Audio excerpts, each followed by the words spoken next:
Di ba? Buhay pa yun? May nauni. Oo, si Kaoni. Buhay pa. Ay si Luis, yung asawa ni Manuela. Diyan ka, buhay pa. Nandiyan ka pa nga? Ay, sa dudugtay pa nakatira yun. Marami rin naman sa abangan, no? Marami rin naman sa abangan, no? Nauubos na ang tao. Hindi kasi kaya naubos na rin yan. Kasi iba-ibang mukha naman. Oo, pag nila naubos. Lahat sila magkapatid, nag-discuss. Masama kasi talaga nagbebenta. Kamalasan na nagiging ano eh. Yan.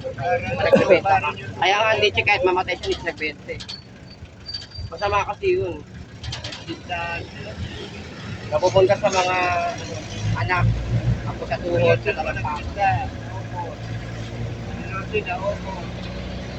Kaya nga tinawag namin. Kaya nga tinawag namin.